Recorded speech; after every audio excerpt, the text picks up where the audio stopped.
Okay, so I'm very happy to introduce Wei Wu from the NYU Shanghai. This is an invited lecture. Okay, so let's welcome. Great. Thank you, Professor Funaki, and thanks the organizer for the invitation.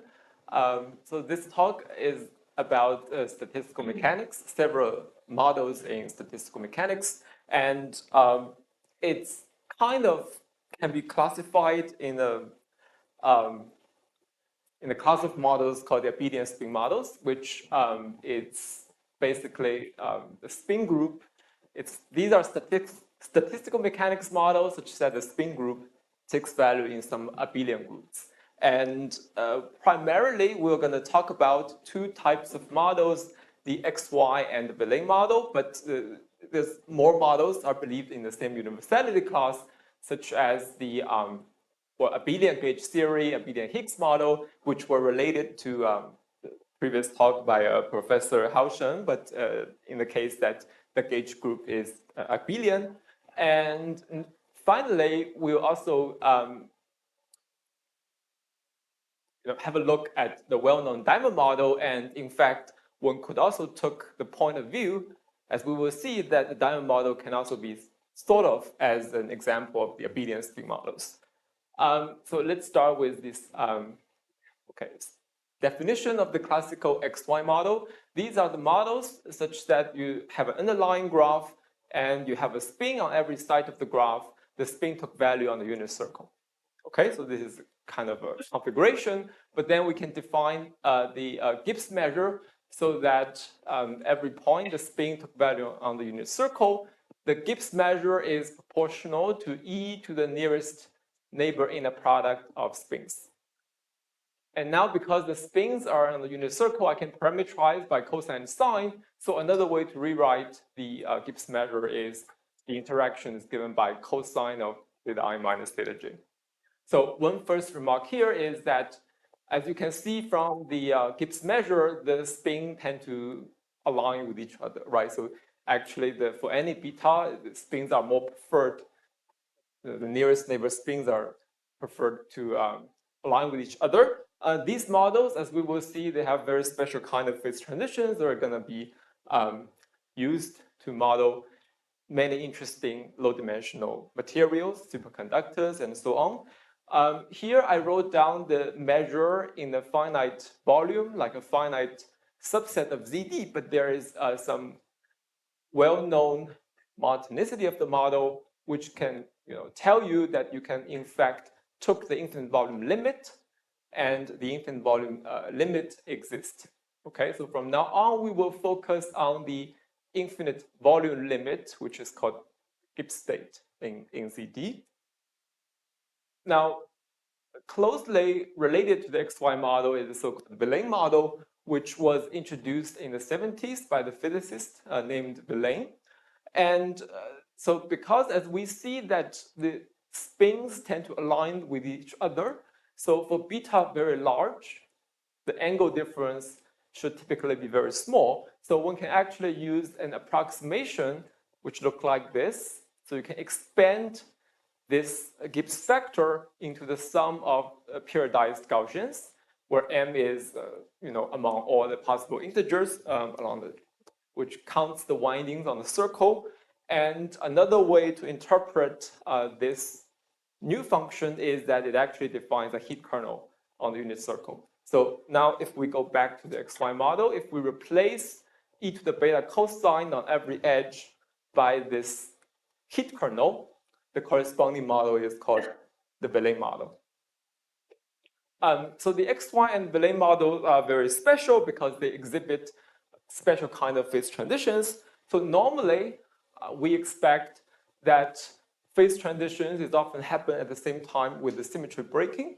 For example, in the Ising model, at low temperature, you have symmetry breaking, you have all the spins aligned in some preferred directions. But for these class of models, in fact, in 2 dimensions, there is a celebrated Mermin-Wagner theorem that tells you that the continuous symmetry is not broken at any temperature. And in fact, the phase transition can only characterized by the so-called topological defects, which are vortices in the spins. This is the well-known Kosterlitz-Staulitz transition. In dimensions 3 and higher, on the other hand, we do expect a symmetry breaking at low temperature. There is a preferred direction, but the continuous spin group would actually lead to some macroscopic fluctuations around this direction, which is known as a physicist by some kind of a spin wave function. And mathematically, these spin wave functions should be described as a Gaussian free field. So this is actually the classical work of Mermin and Wagner, who showed, or back in the 60s, who showed that basically in 2 dimensions, at any temperature, there's no symmetry breaking. And the argument can nowadays be simplified a lot. And the basically what was happening is that in 2 dimensions, whatever boundary condition you took, if you move to the interior, you will forget about the boundary conditions. And in fact, this can be done by a relative entropy argument and by a continuous rotation of the spins, which cost a tiny amount of energy, but you can completely forget about your boundary conditions. This can be done by just a Dirichlet energy calculation in 2 dimensions. So that's the story in 2D, that there is Mermin-Wagner, absence of long-range order at any temperature.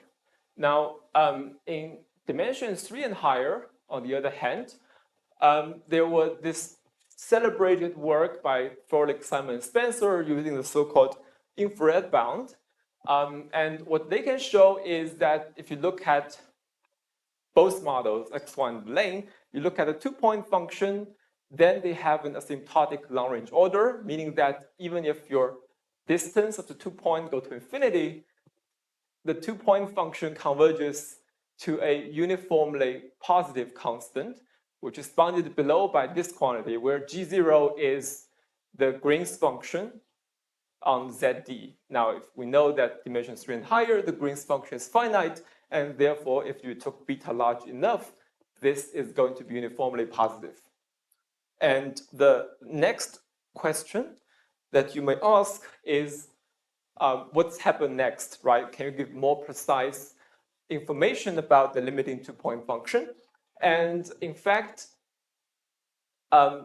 if you are a physicist, then, so here is the answer, if you were a physicist, is that you can just do some kind of Gaussian approximation, because as we discussed, we expect the theta I and the theta j gets very close to each other when beta is large, so you can just do a Taylor expansion. The first correction term came out would just be Gaussian term, right? So now if you're a physicist, you just replace the sort of Gibbs measure by this quadratic interaction, and then you can just do a Gaussian computation. The 2-point function, as we had, would just be e to the I of theta 0 minus theta x, so you can just compute it. It gave you some result in terms of the Green's function, and from the knowledge of the Green's function on ZD, you can immediately get the 2-point function decays like x to the minus 1 over 2 pi beta in 2 dimensions, and in dimensions 3 and higher, you get a constant plus another constant divided by x to the d minus 2. Now, these spin wave arguments were actually qualitatively correct, but quantitatively not correct. In fact, this exponent here is not correct, and the constant there were not correct. That was, okay, sort of in 2 dimensions, the G0 is not well defined, but the difference is well defined. That's called the potential kernel for the simple random walk. The difference is well defined. In dimensions 3 and higher, G0 is well defined as, I mean, it's just the expected number of return to 0 for a simple random walk starting at 0. Okay. So the reason that, okay, this is not correct is that by doing the Gaussian approximation, you have not into account the occurrence of the vortices, right? So the spins were taken value on the circle. So if we look at the dual graph, we look at each plaquette, at some point there will be a vortex, at some point there will be an anti-vortex. And these vortex, anti-vortex will actually contribute non-trivially to the interaction. And in fact, it was first argued in the 70s by Koslitz and Saulis through a non-rigorous argument that if you sort of decompose your angle into a free field part and a vortex part, then they can do some heuristic calculation which suggests that the vortex part would in fact interact like a neutral Coulomb gas. Okay, so this allows them to write down the famous renormalization group argument, the KT, now known as the KT flow, which predicts that there's a phase transition in 2D such that you have an exponential decay in small beta and power law decay when beta is larger than beta critical. And to be more precise, the conjectured behavior for all beta larger than the critical temperature is that the two-point function has an asymptotic power law, but with the beta effective different from the Gaussian computation. Beta effective is not equal to beta and also contains the influence from the vortices. This still remains to be an important open question for both XY and Vallée model in 2 dimensions. There were progresses in 2D in obtaining upper and lower bounds for the two-point function. So the classical work by McBride and Spencer obtained a Gaussian upper bound of the two-point function. This, as we see, matches the previous Gaussian calculations. And the Gaussian upper bound was more recently improved by Gabin and Sepulveda, but the bound is still not sharp. And in the lower bound case, Froelich and Spencer, in their celebrated work, has obtained the lower bound at low temperature for the two-point function, but the lower bound does not quite match the upper bound. So we know that asymptotically, they grow at the same rate, but they're not the same. So this is, the asymptotic power laws still remain to be an open question. And for some other class of models, which are believed to be in the same universality class, progresses has been made toward understanding the this sort of limiting behavior, asymptotic behavior at low temperature. This includes the so-called neutral Coulomb gas in 2 dimensions with small activity. So there's a paper by Falco who proved actually the conjectured power law decay for all beta larger than beta critical. And in another class of models called the discrete Gaussian, which is Gaussian free field, but you pin down the value of the field to integers. And this model has a so-called roughening transition, which is believed to be related to the KT transition for the XY and Vallée model. And Bauer, Schmidt, Park, and Rodriguez have proved that for that model at a small temperature, there is a Gaussian free field scaling limit. However, due to some technical reasons, neither of these proofs yet apply to resolve the open question for the KT phase in 2 dimensions. Now let's move to what happens in 3 dimensions. So first of all, the conjectured behavior for the two-point function is that we have a long-range order, which is in terms of the magnetization squared plus a correction term. And the correction term should have an effective constant here, which is different from the Gaussian one, which also accounts the influence from the vortices.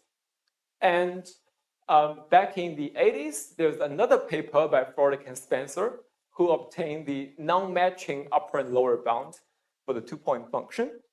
And in another paper by the 5 authors, Brickbaum, Fontaine, Lebowitz, Lieb, and Spencer, what they did is they studied the so-called the transversal spin wave.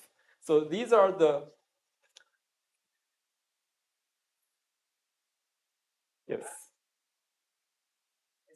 squared maximum. And when x tends to infinity, how could S0 times Sx tends to S0 squared? First term is not exactly this is positively correlated. But correlation should decrease as x goes to infinity. S0 squared should be the maximum. Okay, so but then I thought you mean the S0 squared, right? This is 1. It's not the same as here. This is magnetization squared. Yes, yes, sure.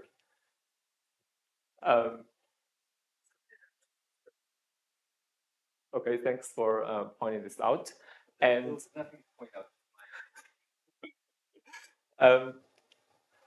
okay, so let's look at this 5 author paper. So what they studied is the setting that they look at the direction 1 Gibbs state. So you can put this model in a finite box such that your spins are all aligned in the x1 direction. So this is your Gibbs measure, and then you can take the infinite volume limit, and you have the infinite volume Gibbs state. Under the Gibbs state, if you look at the transversal direction correlation, namely the second direction of the spins, the correlation is given by the sine theta 0 and theta x. So what they show is that this is of order 1 over x to the d minus 2 at low temperature. They have upper and lower bound. So this kind of question in 3D were also sort of fitting into a larger framework called the Goldstone bosons. And basically what's happening is that if you have a model which has some symmetry, like an ON symmetry, and then in the symmetry breaking phase, so which means that there is a preferred direction, then perpendicular to that direction, there should be, well, it's predicted there's n minus 1 sort of massless modes, which corresponding to some, n minus 1 free fields in the perpendicular direction. So this was first studied by Szymanczyk in the context of Euclidean field theory, and in through the 80s and 90s, Balaban and the co-authors have a serious work who carried out renormalization group scheme for a closely related model called the n-vector models. And what they can show is that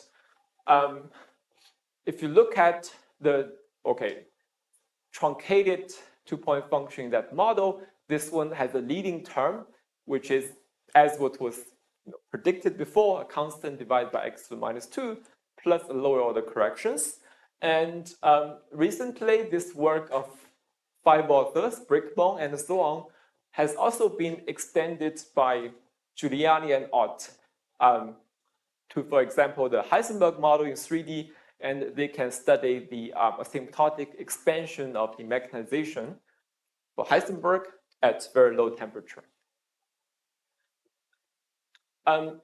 Now, so beyond what was proved for the transversal two-point function, of course, there's also naturally people can ask, what is the parallel two-point function, right? If you're in the same setting, but you consider the spin correlation in the first direction, and then the parallel two-point function, you have to subtract, you have to do a truncation, and the bound provided before was not optimal. In fact, it was, so they obtain an upper bound and a lower bound, which differ by twice of the power. So it's d minus 2 and 2 times d minus 2.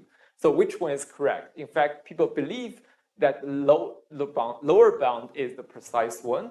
And again, a physicist calculation would just replace the theta 0 and theta, cosine of theta 0 by theta 0 squared.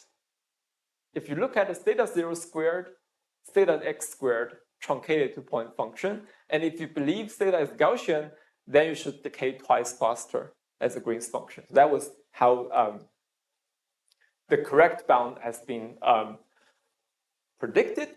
Now, So there have been some progress in sort of improving the upper bound, like in Balaban and collaborators' work. They have improved the upper bound by small exponents, but still the upper and lower bound were actually off. So in our first paper with Paul Dario, who is based in Paris, we have rigorously proved the low temperature expansion for the Villain model in a way that we're in the dimension 3 and higher setting. We're looking at low temperature. Then the 2-point function can be expanded as what was conjectured. So there's this m squared, there is a constant divided by x e minus 2 plus so on. We can also show that the constant is not equal to the Gaussian one. So this is the Gaussian one, but it's in fact a small correction to the Gaussian one. So the correction is just very small if beta is large. We can also prove the asymptotic transversal 2-point function is a constant divided by x to the d minus 2. Okay, so now it remains to understand the parallel spin wave in the setting of the Villain model. So in the recent preprint with Paul, we have improved the previous result for the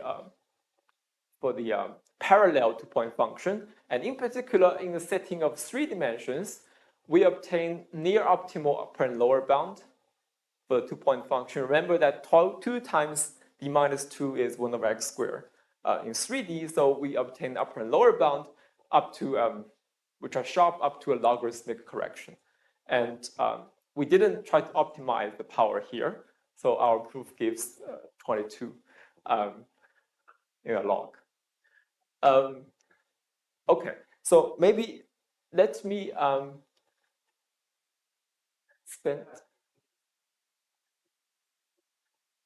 Yes, in higher dimensions, we also obtained an improved upper bound, but it's a bit off from this. Yes, it's better than the d minus 2. So it's kind of like d minus 1. Okay, that's why in 2D we have nearly optimal result. Okay, so maybe let me briefly go over the proof strategy. So it's kind of the combination of several different arguments together. There is a duality argument, which is very nice, which is sort of go back to Froelich and Spencer. And then there is some renormalization, and finally some Half-Strand and homogenization coming into this picture. And okay, so in fact, the duality part is quite nice. And this would actually be a rigorous version of the prediction of Kosterlitz and Saulis. So, which telling you that you can indeed factorize your Villain into a Gaussian free field part and a Coulomb gas part. When we're in dimension 3 and higher, we have to encounter the vector calculus, but I'm trying to maybe not go into detail in that, but there's graph forms, the 0 form, which are function of vertices, 1 form, function of edges, 2 form, which are for example, the vortices, which are function living on the faces. So you have all these D star Laplacian, but what we actually do is we're gonna just replace everything by vector valued functions, because at every site, right? So 1 form, you can sort of identify every site with 3 outgoing edges. So we can just encode everything in terms of the vector valued functions. So you can define various operations on that. And in 3D, okay, in higher dimensions, one nice feature which is helpful for this duality part is the Helmholtz-Hodge decomposition, which tells us that you can actually rewrite a vector into a potential field plus a divergence-free field. And in fact, this decomposition is also orthogonal in a way that the potential field is co-free. So, okay, if you sort of square them, then the cross term would vanish. And you can also solve for this divergence-free part by taking a curl. And so how does the duality work here? So this is our Villain-Gibbs measure. And I'm going to first exchange the order of the integral and the summation. So I can just sum of all the m's outside. This is some kind of one form, which is putting outside.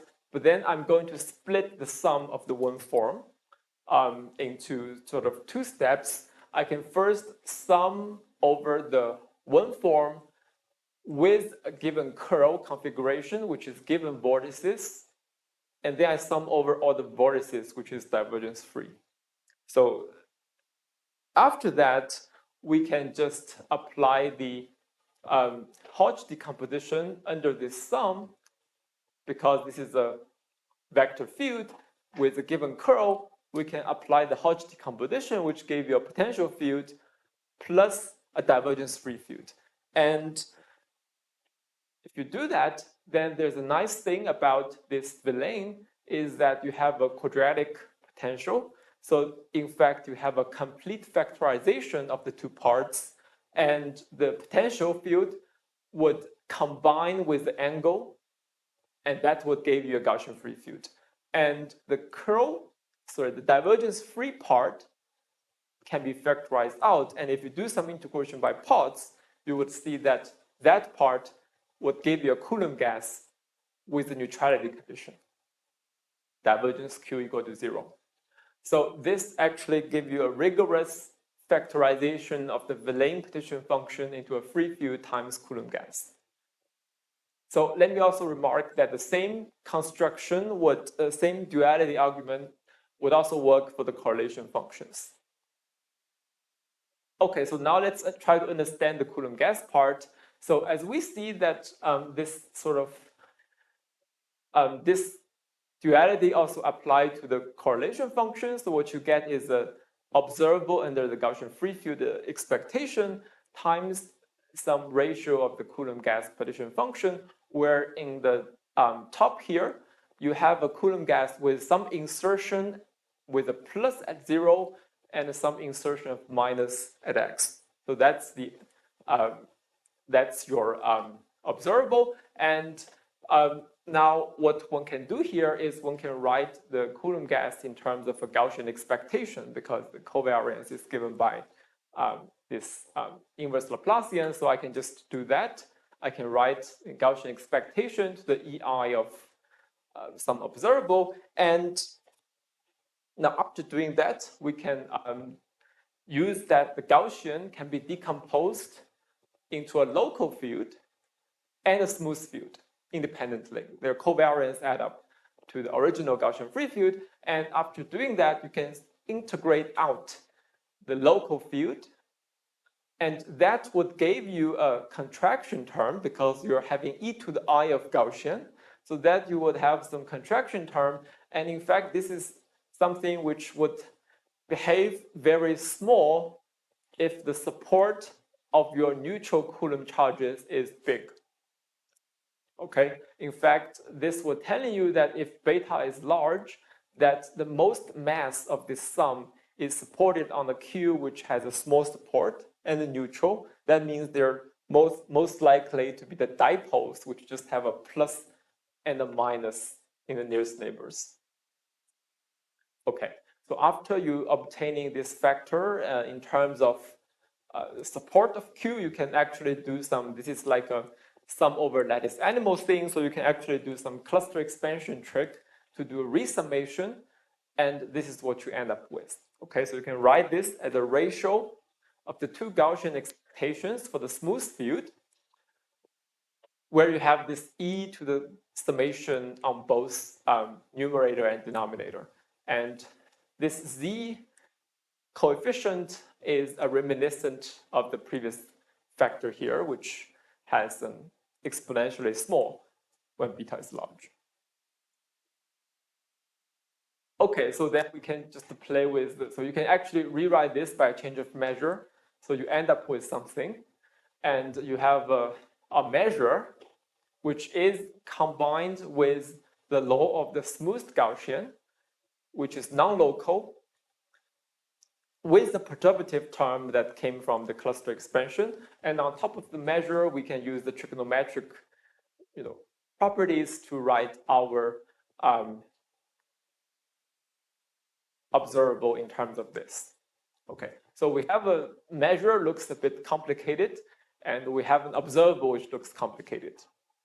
But what was good here is that this measure was actually falls into the class of measure known as the gradient field, or so-called stochastic interface model, because first of all, the Q is neutral, so this function actually just depending on the gradient.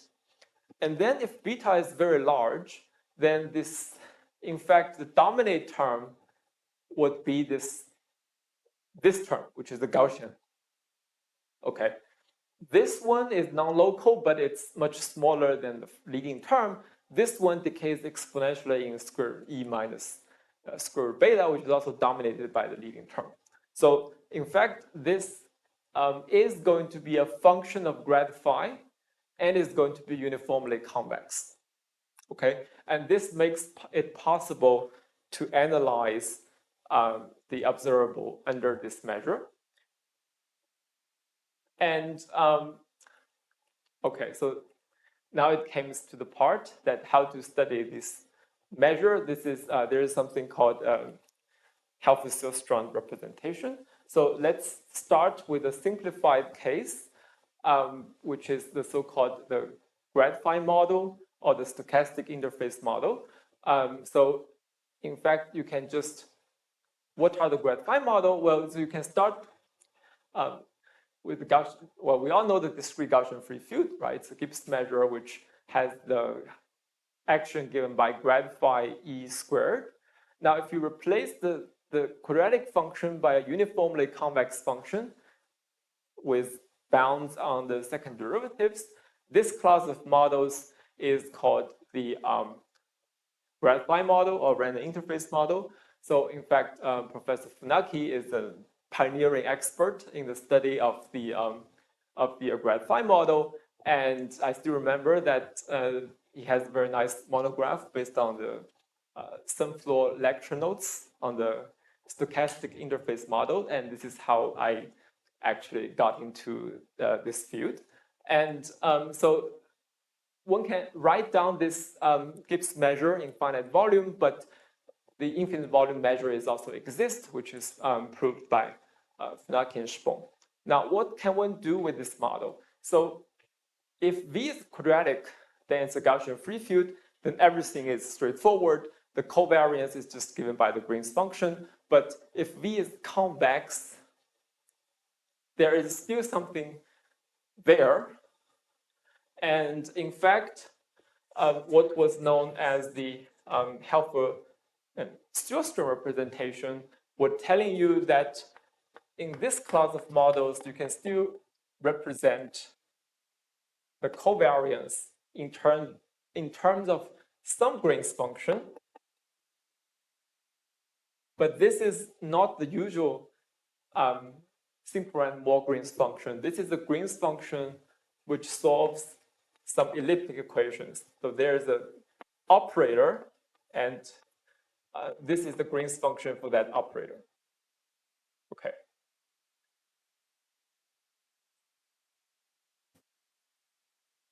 So this is the Helfer-Sillstrand representation, which telling you that you can write the covariance into the Green's function of some operator. Now, what is this operator?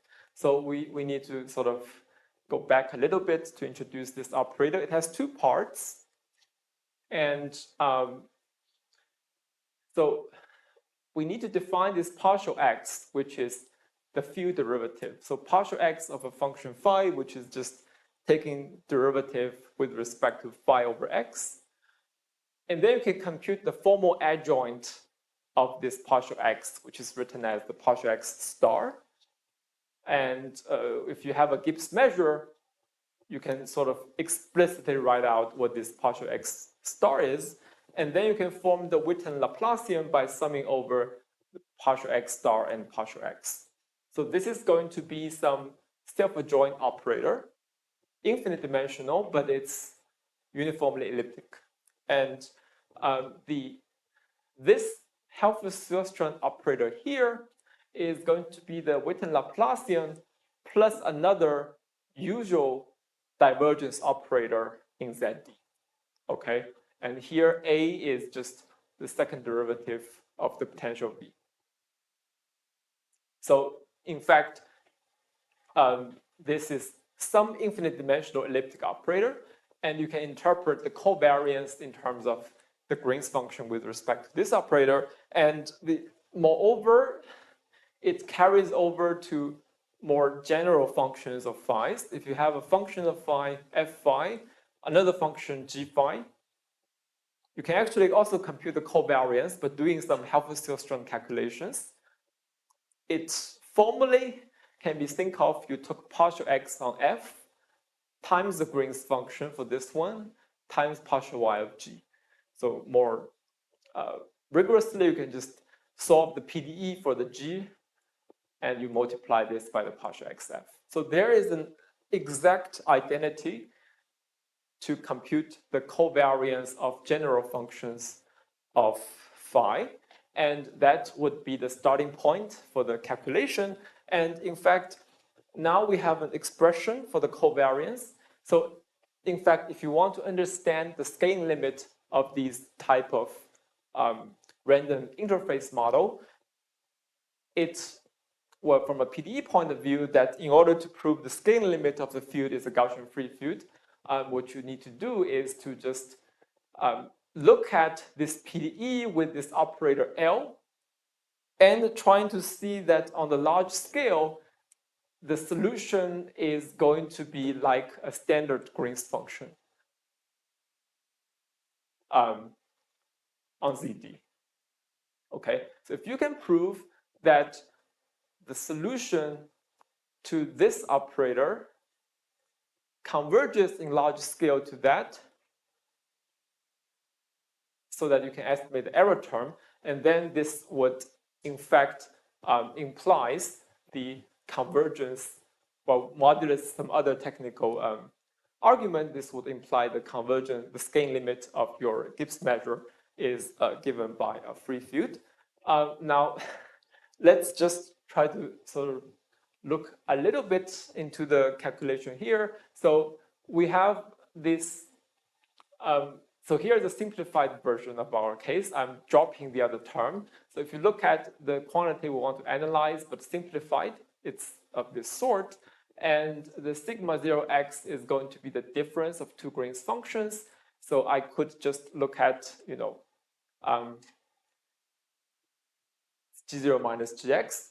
So it naturally gave you the S0 squared plus a covariance term of the two. And let me do another simplification. I just pretend everything, every q is the dipoles. So this q, phi q is just nearest neighbor gradient. So under some simplification, it looks like this. So then we can apply the Helmholtz-Sjöström.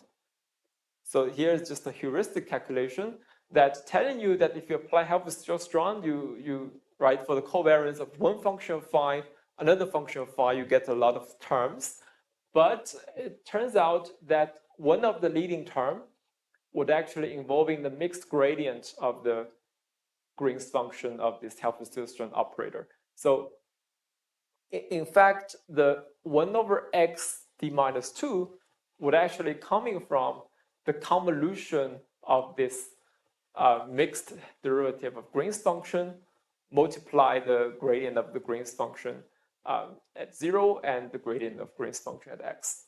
So in fact, one of the sort of the main estimate that we need to prove is that the solution of this equation, the Green's function, with its mixed gradient converges to the mixed gradient of the standard of some standard simple random walk Green's function, and we need to quantify the rate of convergence. So historically, the yes. Relation between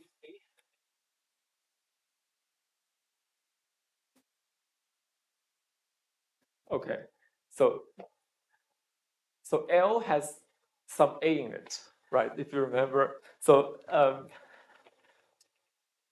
L is this guy, right? This is sort of random because it has a few derivative. This is also random because A is, if you remember, the second derivative of V. But then the argument says that in the limit, there is some effective A bar, which is a constant matrix. Of course, it would depend on your original form of, yes. So there is some A bar such that this is true. So sort of the use of the homogenization to study the scaling limit of the graph phi goes back in the work of Nadav Spencer and Giacomi Ola Spong. And with Scott Armstrong, we obtain a quantitative rate of convergence for the Green's function of this elliptic problem to the limiting Green's function. And this allows us to obtain the regularity of the question of the regularity of the surface tension, which was first raised in the paper of Funaki and Spong. And now, in this argument, of course, we have a much more complicated measure. So there are some non-local and kind of extensions are needed. And let me just sort of just mention that there's a number of difficulties we need to sort of overcome. For example, the heuristic computation is not quite right because this Green's function, unlike the standard random walk Green's function, is also random. This is a function of phi because this operator has phi in it. So in fact, to make sense of all the computations above, we often need to estimate what is the derivative with respect to phi at some other location of this Green's function. We need to estimate quantities of this type. And then because we're working with the vector values thing, you've got elliptic systems. Actually, many regularity estimates do not hold for general elliptic systems. And also we have to quantify the rate of convergence to obtain the convergence of the double gradient of the Green's function. And so now how do we sort of address these things? In fact, there has been a number of arguments up to date to quantify the rate of convergence in this sort of homogenization literature. There was this argument using spectral gap, which was first appeared in another paper of Nadav and Spencer, and also used in the first paper of Gloria Otto, who obtained the quantitative homogenization.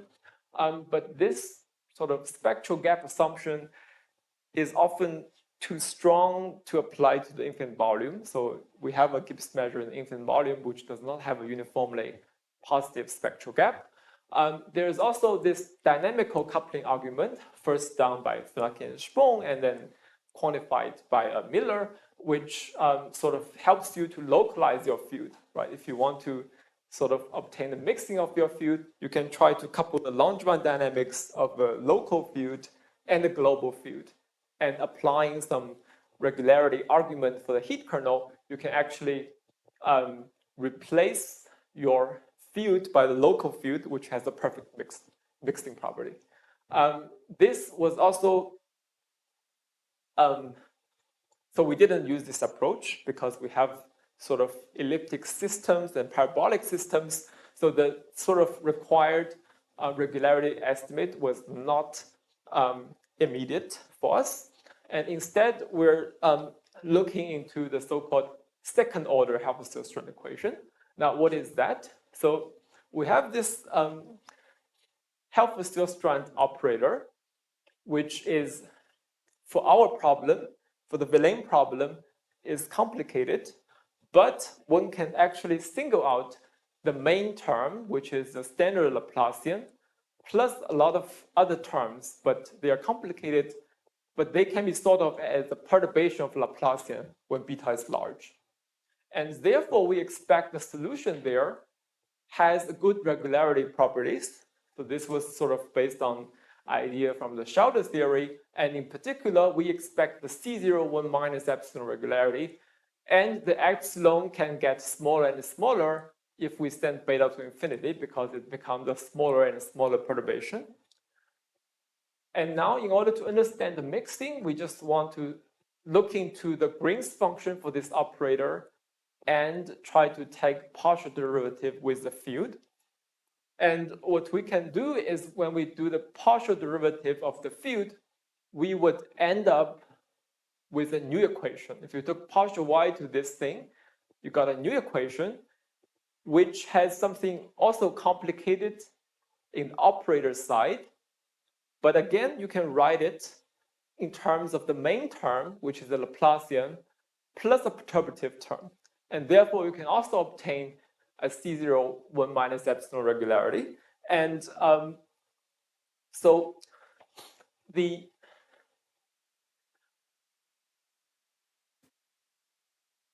the actual estimate that needed for us for this second order Green's function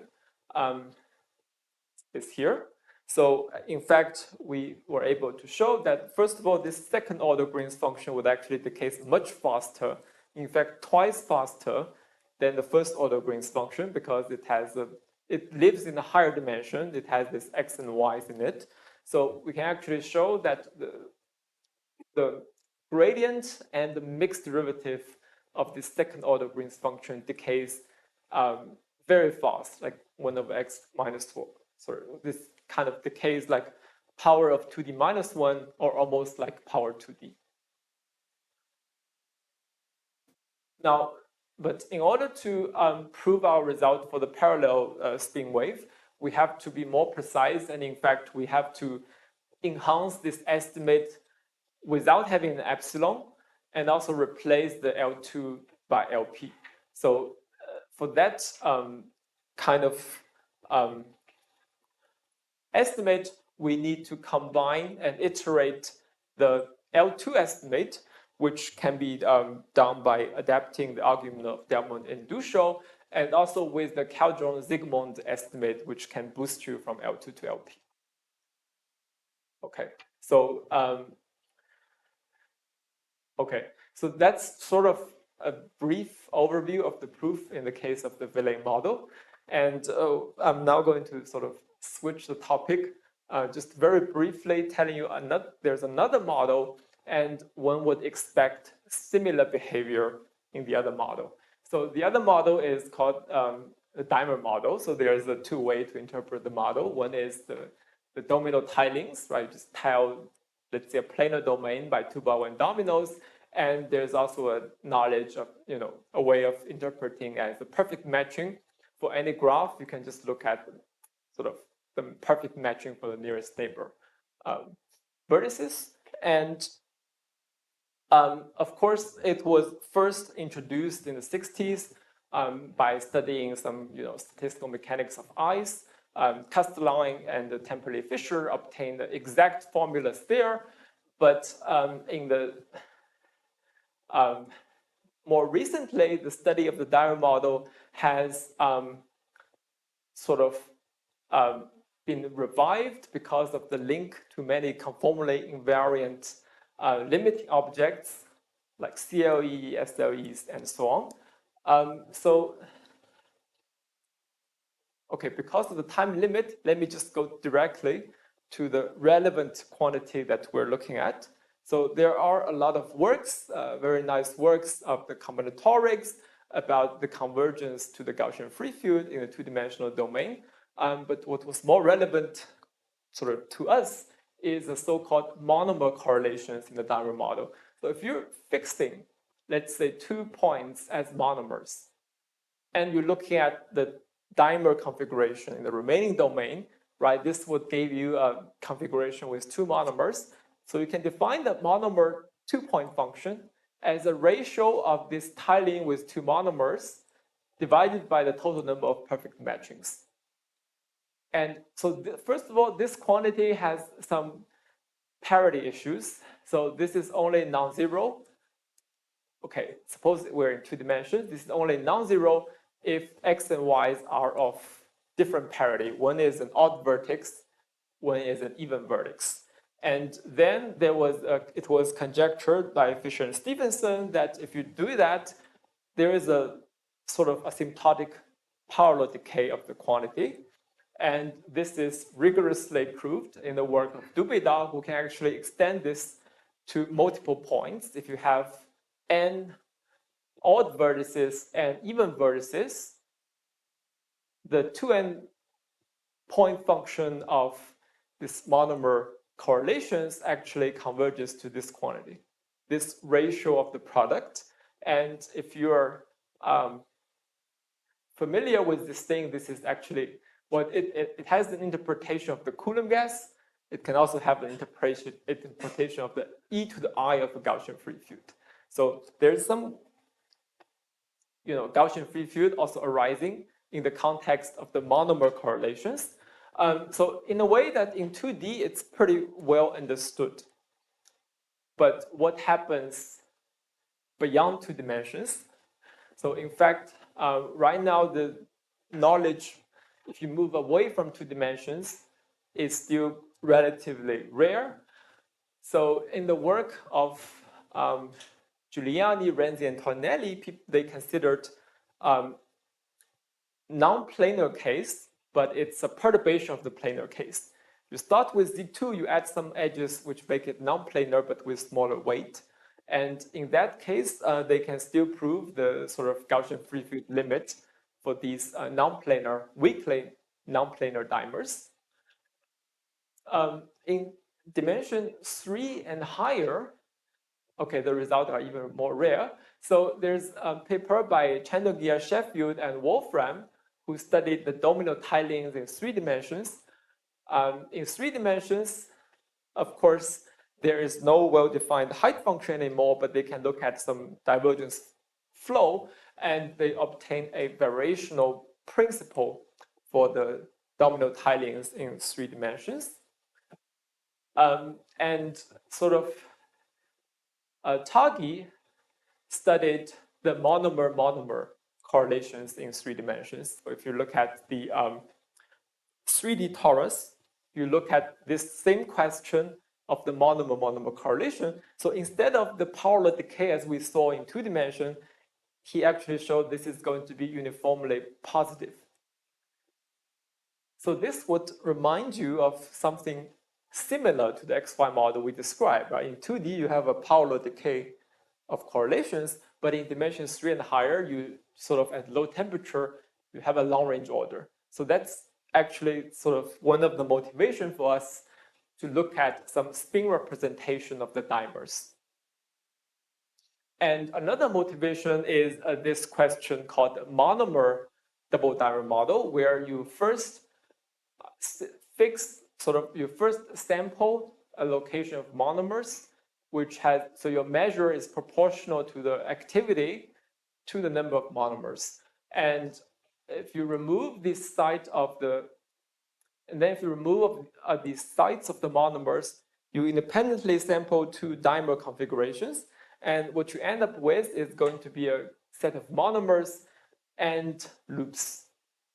Okay, so in fact, for any positive rho, this measure is not going to be integrable anymore. There's no exact formulas. And actually, this rho is acting like a temperature parameter. And so this model arises interest in the community because it has another interpretation of the spatial random permutation, which is the very natural random permutation defined on the lattices, right? If we have a loop, you can think of it as a permutation of the nearest of the ZD into cycles. And in a way, they're sort of arguably, people think of it as a toy model, for example, for the more sophisticated model like a Bose gas, for example. And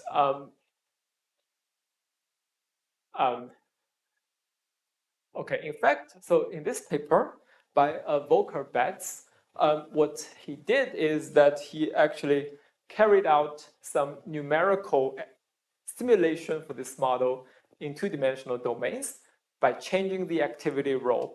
And the numerics suggest that there is a phase transition, which is very much like the Kosterlitz-Saulis transition that we mentioned in the beginning. In fact, depending on the activity, if rho is big, which means strongly disordered, so you would only have short loops in terms that the loop reaching a diameter r would decay exponentially in r. But when rho is small, the numerics suggest that there is a power law decay of the long loops. So this is very much similar to the Kosterlitz-Saulis transition of the XY model that we described. And this would also suggest there's some spin model behind. And remember that the Kosterlitz-Saulis model was, somehow it's proved for models with O2 symmetry, right? But the dimers or monomer double dimers are these sort of models which has repulsion, which is rigid. And where is this O2 symmetry? So in fact, we introduced a spin model to capture the dimer model, which has an O2 symmetry, which is of a complex valued. So in the case of dimers, so you can define this model so that each theta was between minus pi to pi. So e to the I theta is like on a unit circle, but you have a base measure which has an even odd parity, which are conjugate to each other. And then you have an interaction, which is a bit like the XY model, but different in the way that this is e to the I theta x times e to the minus I theta y. Okay, remember that in the XY model, this is the cosine, but here we have e to the I, which is indeed a complex measure.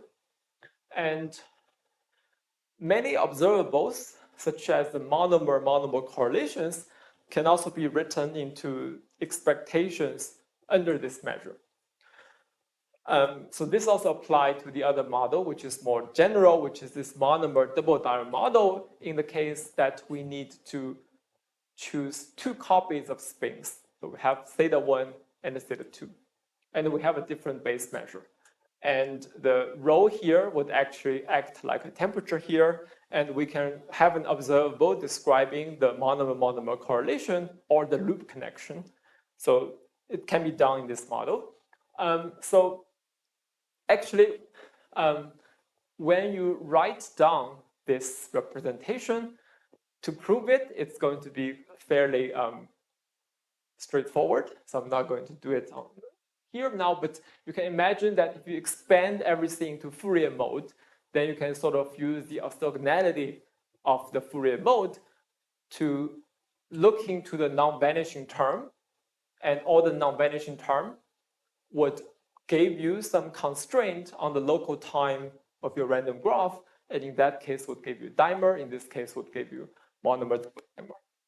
And what we have done with this model is that, okay, this is going to be the kind of the final word, is that we have proved that in 2 dimensions, there is no long-range order in the sense that the monomer-monomer correlation, so it doesn't have to be exactly Z2, it could be a non-planar graph, but essentially 2-dimensional, then the monomer-monomer correlation would decay, have no long-range order.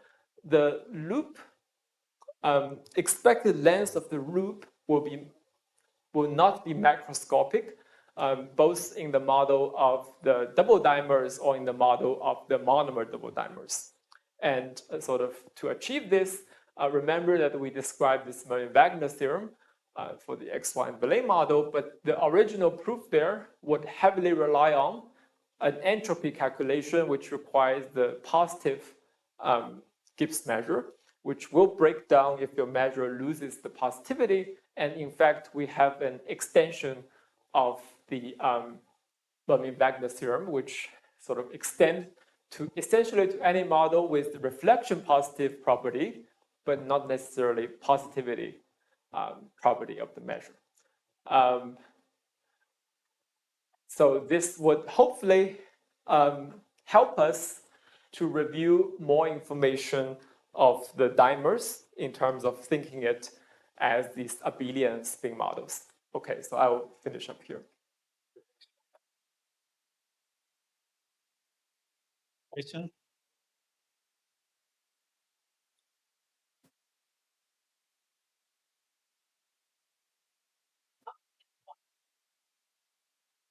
Yes, so we expect that in this regime, it should really behave like a Gaussian free field, which means that if you, okay, somewhere here, if you look at you have to look at the truncated endpoint correlation functions. And it should really behave like, it should really satisfy this, Wick's formula and so on. Okay, we didn't wrote that, but it's expected.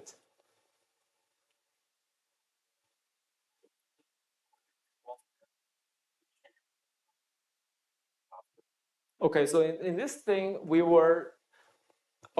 sort of, yes, we wrote it in terms of slabs, right? So slabs is an example of an almost two-dimensional graph, but not planar, but also reflection positive. You can have a lot of reflection symmetry.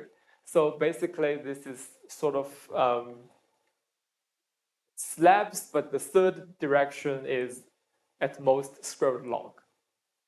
L by L, but square root log L.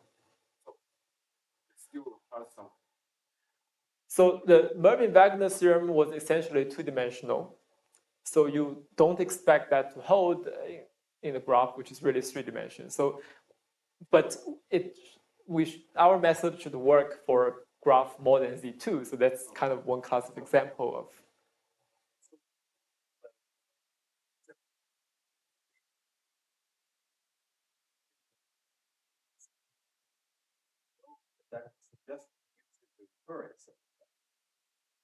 Yes, that's right. So that's for the positive Gibbs measure case. We have a proof which works for the non-positive measure, but reflection positive. So you need to have the symmetry of the graph so that it's reflection positive. So for example, we can do slab or finite range, but with symmetry, but not very general recurrent graphs.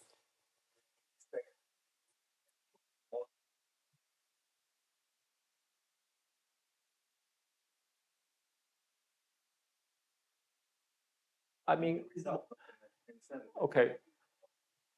Morally, but the dimer is this kind of special thing because it really has this even odd parity. So I would certainly, well, at least I think you need to look at bipartite graphs. That's my.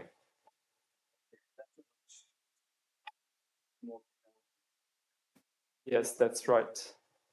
That's right. Yeah, it would be nice to extend, but yeah, right now this is still recurrent, yes.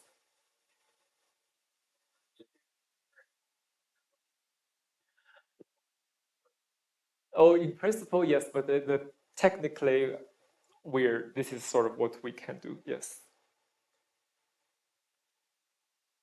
Time is up, so I enjoyed personally very much. Okay, Thank you very much.